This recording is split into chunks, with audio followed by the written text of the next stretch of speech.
கர்த்தருடைய நாமம் மகிமைப்படுவதாக. உபாகம் புஸ்தகம் 4ஆம் அதிகாரம் 12ஆம் வசனம்.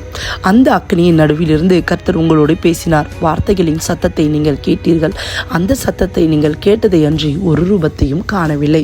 எனக்கு அருமையான கர்த்தருடைய பிள்ளைகளே, கர்த்தருடைய வசனம் சொல்லுகிறது, அவர் அக்கினியின் நடுவிலிருந்தே உங்களோடு பேசினார். எங்கே பேசினார்? சீனாய் மலையின் மேலிருந்து மோசே கிட்ட ஆண்டவர் இஸ்ரவேல் ஜனங்களோடு கூட பேசுவேன் என்று சொல்லி பேசுகிறார். அதை தான் இந்த இடத்துல அவர் காண்பித்து கொடுக்கிறார்.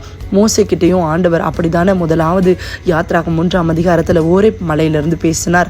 அவர் வார்த்தையாய் இருக்கிறார், அவர் வார்த்தையாய் வெளிப்படுகிறார். நம்ம ஆராதிக்கிற தேவன் தேவ ஆவியானவர். அவருக்கு ரூபமும் இல்லை, சொரூபமும் இல்லை.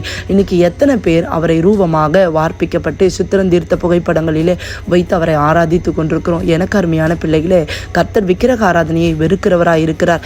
வேறே தேவர்களை செய்து வைத்தால் மட்டுமல்ல, அவரை கூட இப்படி தான் இருப்பார் ஆண்டவர். குழந்தை இயேசுவாக இருக்கிறார், மாதாவாக இருக்கிறாங்க, மாதா தெய்வம் அப்படின்னு சொல்லி வைத்து கொண்டிருப்போம். ஆனால் கர்த்தர் அதை வெறுக்கிறார். பாருங்க, வேதம் தெளிவாக சொல்லுகிறது, மாதா இயேசு கிறிஸ்துவை இந்த உலகத்திற்கு கொண்டு வந்த ஒரு நல்ல கன்னிகையாய், நல்ல ஒரு தேவ ராஜ்யம் வர காத்திருந்த ஒரு நல்ல பக்தி உள்ள ஸ்ரீயாய் அவர்கள் இருந்தார்கள் என்று பார்க்கிறோம். மற்றபடி அவங்க கனத்துக்குரியவங்க, ஆனால் அவங்க வணக்கத்திற்குரியவங்க அல்ல. இன்னைக்கு நிறைய பேரை சீஷர்களை கூட வணங்குகிறதை பார்க்கிறோம். இதெல்லாம் தவறான காரியம். இது வேணா ஆவிக்குரிய கிறிஸ்தவர்கள் நம்மிடத்தில் இல்லாமல் இருக்கலாம். ஆனால் நிறைய பேர் ரட்சிக்கப்பட்டும் இன்னும் சத்தியம் அறிந்து கொள்ளவில்லை. நிறைய பேர் வீட்டில் பார்க்கிறோம், இன்னைக்கு கர்த்தராகிய இயேசு கிறிஸ்துவனுடைய புகைப்படங்களை பார்க்கிறோம், அவருடைய சிலைகளை பார்க்கிறோம். இதை கர்த்தர் வெறுக்கிறார். முதலாவது அவர் சொல்லுகிறார், நீங்க எரிச்சல் உள்ள தெய்வனாக இருக்கிறேன். எதற்கு? விக்கிரக ஆராதனைக்கு.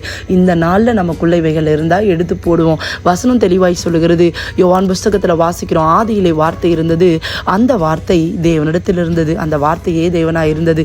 இன்னைக்கு இந்த வேத வசனங்கள்ல இருக்கிற வார்த்தை தான் நமக்கு தேவன். ஓகேவா? இந்த வசனம் நமக்கு கர்த்தர் ஜீவனுள்ள வார்த்தைகளை எழுதி கொடுத்துருக்கார். இவைகளை சொல்லி நம்ம மற்றவங்களுக்கு ஜெபிக்கும் பொழுது கர்த்தர் விடுதலைகளையும் அற்புதங்களையும் கொடுக்கறத பார்க்கிறோம். எனக்கு அருமையான தேவஜனமே, நம்ம கிட்ட இருக்கிற அந்நிய கிரைகளை நம்ம விட்டு விளக்குவோமானால், இன்னும் கர்த்தரை அறிகிற அறிவினால, இன்னும் பரிசுத்தத்தினால, இன்னும் தேவனிடத்துல கிட்டி சேருகிற தயவுனால நம்ம ஆண்டவரை அறிந்து கொள்ள முடியும், இன்னும் பரிசுத்தப்பட முடியும், இன்னும் தேவ ஆசீர்வாதங்களை பெற்றுக்கொள்ள முடியும். இன்னைக்கு நம்மை தாழ்த்தி நம்ம ஒப்பு கொடுப்போம். அப்பொழுது கர்த்தர் நம்மை ஆசீர்வதிப்பார். God bless you.